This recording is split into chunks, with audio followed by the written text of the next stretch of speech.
बेटा कल वाली क्लास में हमने जो क्वेश्चंस किए थे, उन क्वेश्चंस में हमने किया था कि ए और बी की एज का रेशियो ये है, प्रेजेंट रेशियो 5 साल बाद ये होगा, या फिर पास्ट का रेशियो ये है, फ्यूचर का रेशियो ये होगा। इस तरीके से क्वेश्चंस हमने किए थे। ठीक है, तो आज हम जो क्वेश्चंस करेंगे, आज हम थोड़े से उसी का थोड़ा सा एडवांस लेवल करेंगे। मतलब क्वेश्चंस को थोड़ा सा मॉडिफाई करके कैसे बोला जा सकता है, आज हम वो देखेंगे। तो आज की क्लास का जो पहला क्वेश्चन है, उसमें मैं बोलता हूं कि ए और बी की प्रेजेंट एज का रेशियो 3:5 है। ए और बी की प्रेजेंट एज का रेशियो 3:5 है। ठीक है, 5 years फ्रॉम नाउ, आज से 5 साल बाद, 5 years फ्रॉम नाउ,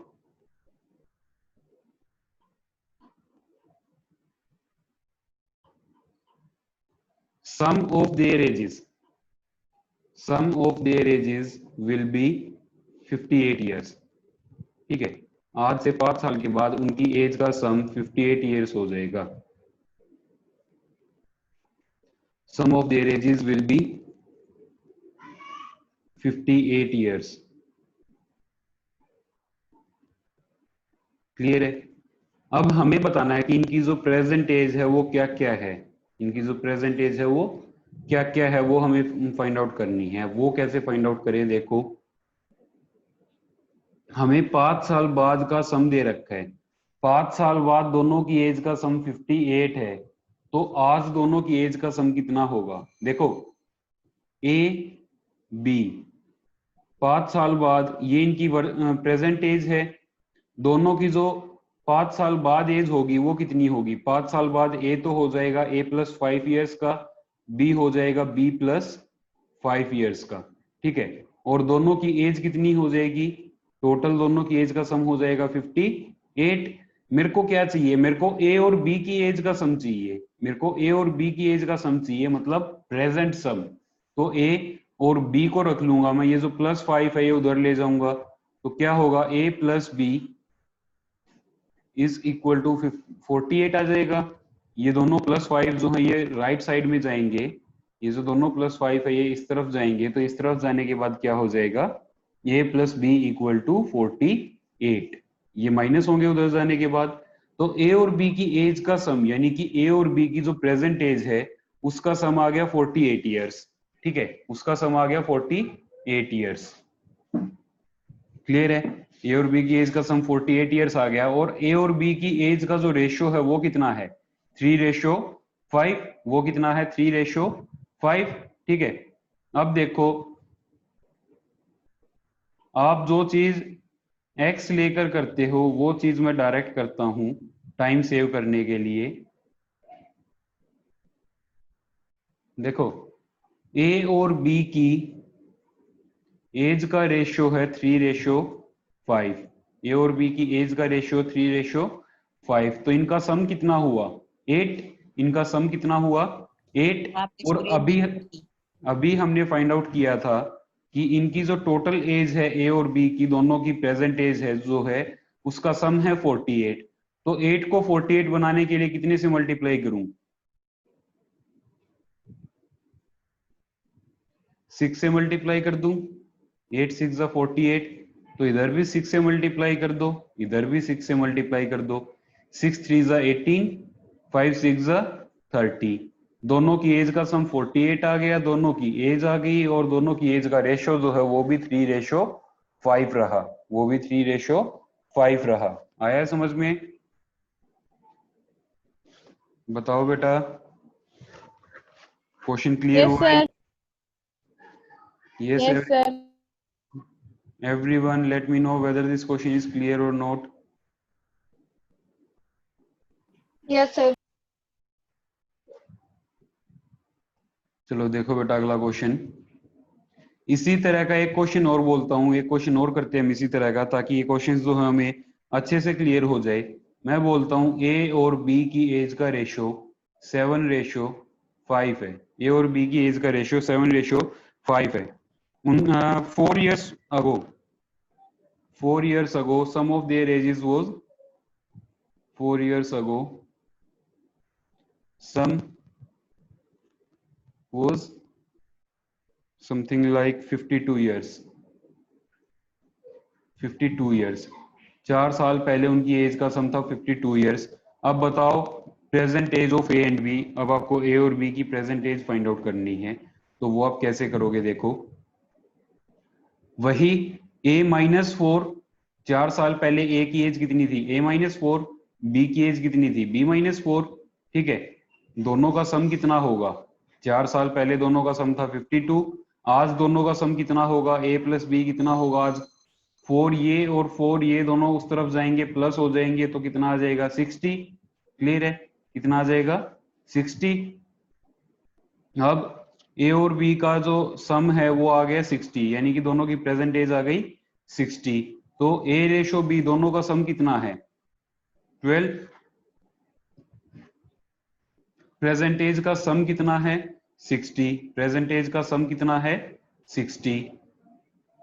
ठीक है, दोनों की प्रेजेंट एज का सम है 60। तो 12 को 60 बनाने के लिए कितने से मल्टीप्लाई करूं? 5 से। तो इधर भी दोनों को 5 से मल्टीप्लाई कर दो, ये 35 हो जाएगा, ये 25 हो जाएगा, दोनों का सम कितना हो जाएगा? 60। क्लियर है? दोनों का सम कितना हो जाएगा? 60। आया समझ में? बेटा इनमें Yes, किसी sir. डाउट तो नहीं है ना? No, sir.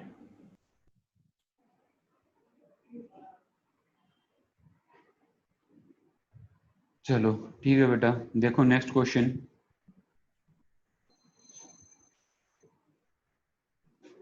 देखो ये तो वो क्वेश्चंस थे जिनमें हमें रेशो या फिर थोड़ा सा वो गिवन था। अब जो नेक्स्ट क्वेश्चन है हमारा, उसमें थोड़ी सी ट्रिक यूज होगी, थोड़ा सा आपको माइंड यूज करना पड़ेगा। कैसे? मेरे ख्याल से हमारे एनटीएससी टेस्ट सीरीज में इस तरह का एक क्वेश्चन एक बार आया भी था कि present age of x is 5/4 times age of his marriage. यानी कि एक्स जो है उसकी आज जो उम्र है उसकी शादी की उम्र की 5/4 टाइम्स है। 5/4 टाइम्स है। क्लियर है? Age of his son is 1/10 of his present age. उसका जो बेटा है उसकी एज उसके प्रेजेंट एज का 1/10 है। If he married 6 years ago then find age of his son. अगर उसकी शादी 6 साल पहले हुई थी तो उसके बेटे की उम्र बताओ। उसके बेटे की उम्र बताओ, ये आपको करना है। देखो कैसे। क्वेश्चन में क्या बोला गया? Present age of x,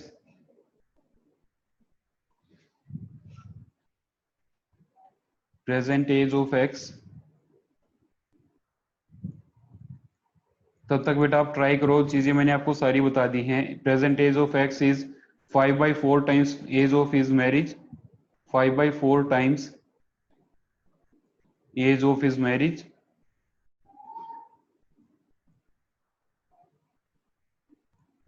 clear है? Age of Yes, son, sir. Age of son, बेटे की उम्र 1/10 प्रेजेंट एज ऑफ एक्स। उसकी जो प्रेजेंट एज है उसका 1/10 है। ठीक है, प्रेजेंट एज ऑफ एक्स का 1/10 है बेटे की एज। ठीक है, मैरिड 6 years अगो, मैरिड 6 years अगो। मैं सॉल्यूशन इन 3 लाइंस में दे चुका हूं। ठीक है, मैं सॉल्यूशन इन 3 लाइंस में दे चुका हूं। अब आपको बताना है कि वो सॉल्यूशन कैसे आएगा। इन्हीं 3 लाइंस में सॉल्यूशन आ चुका है और बहुत ही क्लियरली विजिबल है।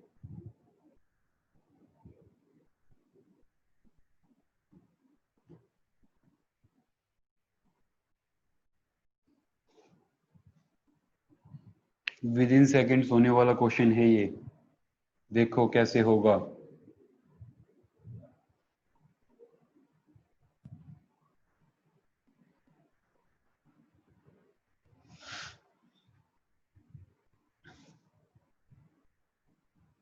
देखो क्या है इसमें। मैंने बोला मैं सॉल्यूशन प्रोवाइड कर चुका हूं, कैसे वो देखो। Present age of x is 5/4 times age of his marriage. मतलब शादी के वक्त अगर उसकी उम्र 4 साल थी तो आज कितनी है, 5 साल। यानी कि एक रेशो गिवन है 5/4। एक रेशो गिवन है कितना, 5/4। ये कब का रेशो है, ये है प्रेजेंट और ये है मैरिज। ठीक है, ये प्रेजेंट एज है, ये मैरिज की एज है। इन दोनों का डिफरेंस कितना है, 1 साल का। दोनों का डिफरेंस कितना है, 1 साल का। यानी कि उसकी प्रेजेंट एज और उसकी मैरिज की एज में रेशियो के अकॉर्डिंग 1 साल का डिफरेंस है। लेकिन क्वेश्चन में कितना डिफरेंस बोला गया है, 6। क्वेश्चन में कितना डिफरेंस बोला गया है, 6। ठीक है, तो हमें क्या करना है, हमें बस ये करना है कि एक को हमें 6 बनाना है। कितने से मल्टीप्लाई कर दूं, 6 से मल्टीप्लाई कर दूं। तो प्रेजेंट एज कितनी आ गई, इसको अगर 6 से मल्टीप्लाई किया तो इनको भी 6 से मल्टीप्लाई करूंगा तो प्रेजेंट एज आ गई 30 और शादी की एज आ गई 24। मतलब आज के दिन वो जो पर्सन है उसकी एज है 30 इयर्स। आज के दिन उस पर्सन की एज है 30 years. And you have to find age of son. Son की जो एज है वो कितनी है, 1/10 present age of x. X की जो प्रेजेंट एज है उसका 1/10। क्लियर है, तो एक्स की प्रेजेंट एज कितनी है 30, इसका 1/10 जो है वो है बेटे की उम्र। तो 30 को 10 से डिवाइड कर दो, कितना आ गया, 3। ये 3 इयर्स आ गई age of X, sorry age of X son. X के बेटे की उम्र आ गई 3 साल। क्लियर है, बताओ बेटा, क्लियर Yes, है। sir. बाकी स्टूडेंट्स, Yes, sir. देखो हमें कुछ भी नहीं करना था, थोड़ा सा माइंड लगाना था। थोड़ा सा माइंड लगाते ही देखो सॉल्यूशन कितना सा हुआ, इतना सा सॉल्यूशन था। ठीक है, अब ऐसे ही नेक्स्ट क्वेश्चन है, present age of x is 8/7 times age of his marriage. He married 4 years ago।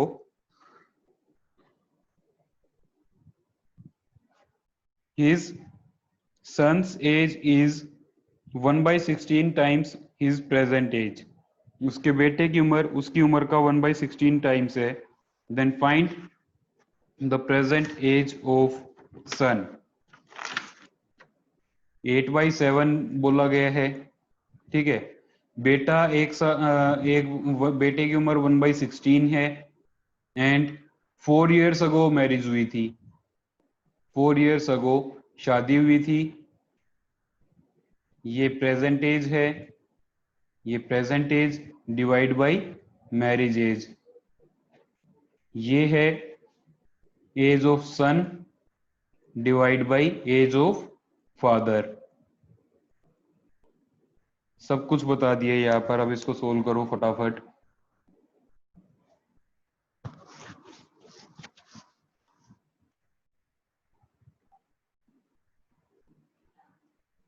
Clear है बेटा, ये चीज बताओ। 8 4 का डिफरेंस है, मतलब ये जो यहाँ पर जो डिफरेंस है वो है 1 का। 1 को आपको 4 बनाना है तो 4 से मल्टीप्लाई करोगे, इनको 4 से मल्टीप्लाई कर दो, ये 32 हो गया, ये हो गया 28। अब जो सन है वो फादर का 1/16 टाइम है, तो 32 को मल्टीप्लाई कर दो 1/16 से, वो कितना आ गया, 2 आ गया। तो मतलब बेटे की उम्र बतानी है तो बेटे की उम्र हो गई 2 years। इतना सा क्वेश्चन है। क्लियर है, बताओ क्लियर है या नहीं। Yes, sir. चलो वेरी गुड। अब हम कुछ Yes, sir. क्वेश्चंस, ओके, अब हम कुछ क्वेश्चंस करते हैं। मिक्सचर रिलेटेड करें या फिर कौन सा टाइप करें, अब बताओ।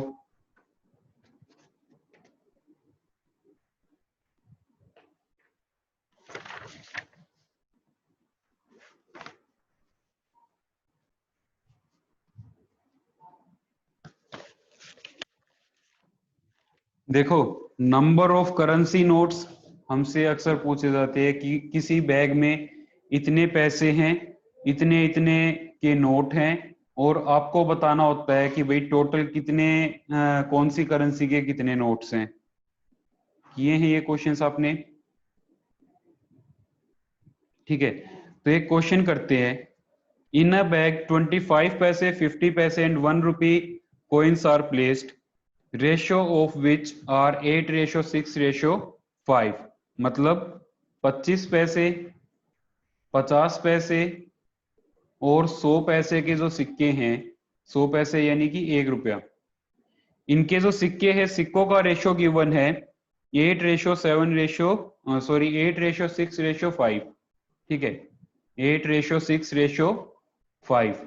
कोई बैग है जिसमें ये रेशो गिवन है कोइंस का, 25 पैसे कोइंस, 50 पैसे कोइंस एंड 1 रुपी कोइंस का। क्लियर है? And total amount present in bag is 180 rupees.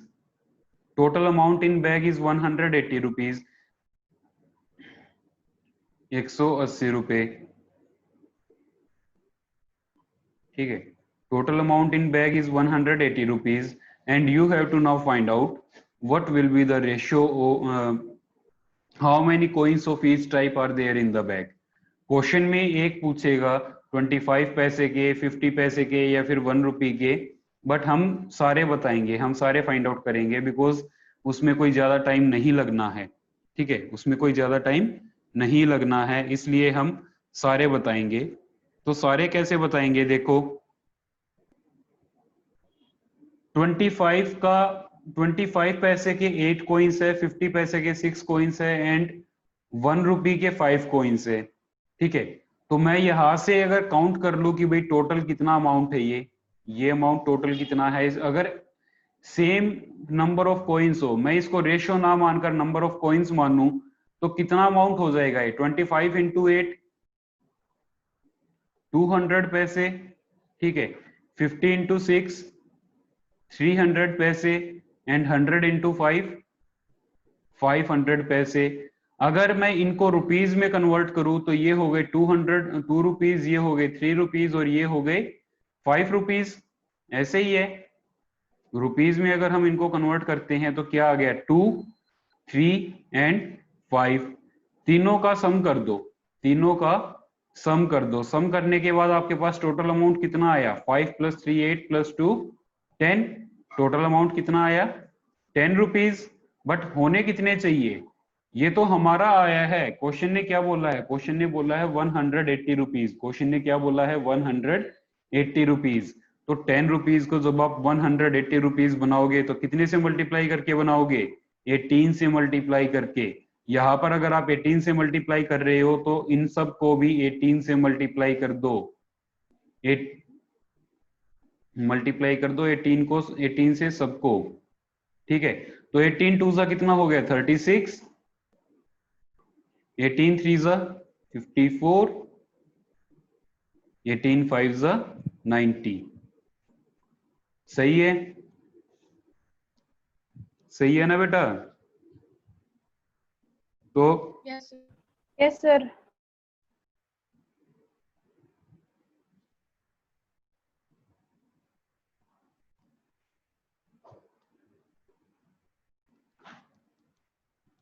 Sorry,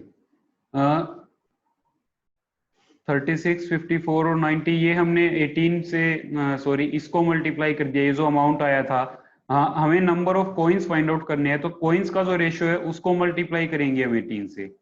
8 6 और 5 ये जो हमारा कॉइन्स का रेशियो था, हम इसको मल्टीप्लाई कर देंगे 18 से। ये देखो ये क्या आया है? ये आया है हमारा कि टोटल कितना कितना वैल्यू है हर एक टाइप के कॉइन्स का। मतलब 25 पैसे कॉइन्स जो है उनका टोटल वैल्यू है 36 रुपीज। 50 पैसे जो कॉइन्स है उनका टोटल वैल्यू है 54 रुपीज। एंड जो 100 पैसे कॉइन्स है यानी कि 1 रुपी कॉइन्स जो है उनका टोटल वैल्यू है 90 रुपीज। बट अगर हमें number of coins find out करने हैं तो जो कॉइन्स का रेशियो है उससे हम फाइंड आउट कर मल्टीप्लाई कर देंगे 18 को। तो 18 इंटू 8 मेरे ख्याल से 144 होता है। ये होता है 108। 18 इंटू 6 करेंगे तो, एंड ये होगा 90। ये कितना होगा? 90। अब आप इसको मल्टीप्लाई कर सकते हो, चेक कर सकते हो भाई 90 कॉइन्स हैं 1 रुपए के, क्या 90 रुपए बन रहे हैं? बिल्कुल बन रहे। 108 कॉइन्स है 50 रुपए के, 50 पैसे के। 50 पैसे के 108 कॉइन्स है, दो कॉइन्स में 1 रुपया हो जाएगा, तो 108 कॉइन्स में कितने रुपए होंगे? 54। चेक करो क्या 54 रुपीज बन रहे हैं? बिल्कुल बन रहे हैं। ऐसे ही 144 कॉइन्स है 25 पैसे के, 4 कॉइन्स में 1 रुपी फॉर्म होगा, तो 144 में कितने? 36 रुपीज फॉर्म होने चाहिए, 36 ही फॉर्म हो रहे हैं। तो मतलब आंसर जो है वो सही आया है, हमारा हमारा जो आंसर आया है वो सही आया है। क्लियर है? Yes sir. क्लियर है बेटा? Yes sir. यस चलो क्वेश्चन यही है, वैल्यूज थोड़ी सी चेंज कर देता हूं। 25, 50 और 100, इनका जो रेशियो है वो रेशियो हो गया 4:3:2। ठीक है, टोटल अमाउंट वही 180 ही है, टोटल अमाउंट 180 ही है। यू हैव टू फाइंड 50 पैसे कॉइन्स, नंबर ऑफ 50 पैसे कॉइन्स। क्लियर है? You have to find number of 50 पैसे coins, find out, hurry up.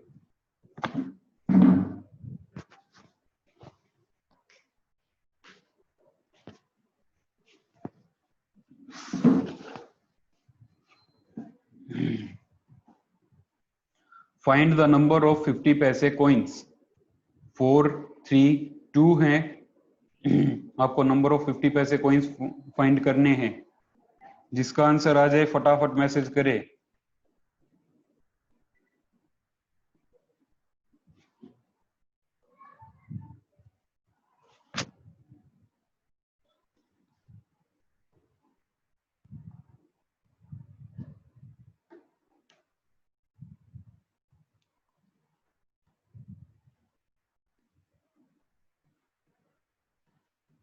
आपको सिर्फ number of coins find out करना है, 50 पैसे कॉइन्स का number of coins find out करने 50 पैसे के।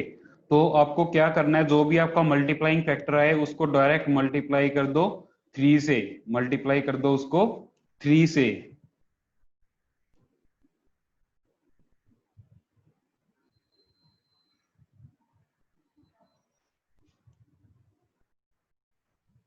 देखो 25 पैसे के 4 कॉइन्स है तो ये कितने रुपए हुए? 1 रुपया। 50 पैसे के 3 कॉइन्स है तो 1.5 रुपीज। 100 पैसे के 2 कॉइन्स है तो 2 रुपीज। क्योंकि एक वैल्यू बीच में 1.5 है, डेसिमल में है, तो सभी वैल्यूज को आप 2 से मल्टीप्लाई कर दो। ये हो गया 2, ये हो गया 3 और ये हो गया 4, ये हो गया 4। ठीक है, इन सब का सम कितना है? 2, 3 और 4 का सम। 2, 3 और 4 का सम कितना आएगा? 5 + 4 9। 2, 3 और 4 का सम आएगा 9। हमें कितना चाहिए? 180। कितने से मल्टीप्लाई करूं? 20 से। कितने से मल्टीप्लाई करूं? 20 से। ठीक है, यहां से हमने जो फाइंड आउट किया उसके अकॉर्डिंग हमें 20 से मल्टीप्लाई करना पड़ रहा है। बट अगर हम यहां से फाइंड आउट करते 2 + 1 3, 3 + 1.5 4.5, तो 4.5 को कितने से मल्टीप्लाई करते? 40 से। इसी 40 से इस 3 को मल्टीप्लाई कर दो, इसी 40 से इस 3 को मल्टीप्लाई कर दो, 120 आंसर आ गया। आपको नंबर ऑफ 50 पैसे कॉइन्स बताने थे, 120 आ गए। क्लियर है? यस। बताओ बेटा, क्लियर है या नहीं?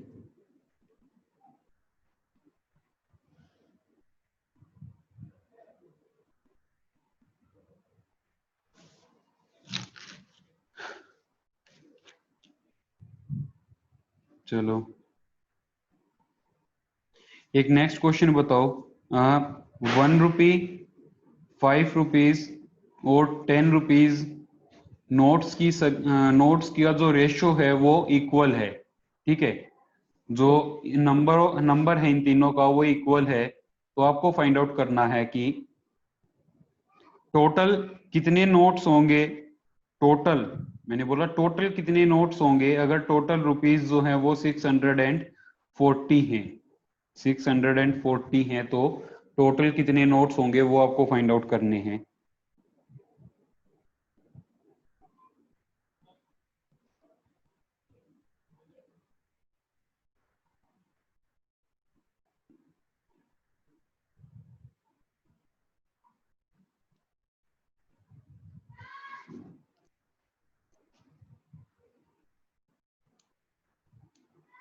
देखो रेशो इक्वल बोला गया है तो हम क्या करेंगे, तीनों को 1:1:1 पुट कर देंगे, क्योंकि इक्वल है रेशो। तो यही नंबर ऑफ नोट्स हर एक टाइप के इक्वल है, तो रेशो हो गई 1:1:1। अब करेंसी जो है उससे हम अमाउंट काउंट कैलकुलेट करेंगे। ये 1 रुपया, ये 5 रुपए दे रहे हैं, और ये कितने दे रहे हैं, 10 रुपए। टोटल कितने हो गए, 10 + 5 15 + 1 16 रुपीज। टोटल कितने हो गए, 16 रुपीज। होने कितने चाहिए, 640। कितने से मल्टीप्लाई कर दूं, 40 से मल्टीप्लाई कर दो। कितने से मल्टीप्लाई कर दूं, 40 से मल्टीप्लाई कर दो। 16 × 4 64, ये 640 हो गया। अब हमें बताना है कि total number of coin notes कितने होंगे, टोटल नंबर ऑफ नोट्स कितने होंगे। तो 1 + 1 + 1, यहां पर टोटल नंबर ऑफ नोट्स कितने हैं, 3। यहां पर टोटल कितने हैं, 3। तो हम इसको 3 को मल्टीप्लाई कर देंगे 40 से, तो कितना आ जाएगा, 120। अब की बार मैंने इनको प्लस क्यों किया है रेशो को, बिकॉज हमें टोटल नंबर ऑफ नोट्स बताने हैं, हमें कि कोई पर्टिकुलर टाइप ऑफ नोट्स नहीं बताने। ठीक है, हमें ये नहीं बताना कि इस करेंसी के कितने हैं, या इसके कितने हैं, या इसके कितने हैं। हमें टोटल बताना है, तो इसलिए हमने टोटल को मल्टीप्लाई कर दिया 40 से। आया समझ में।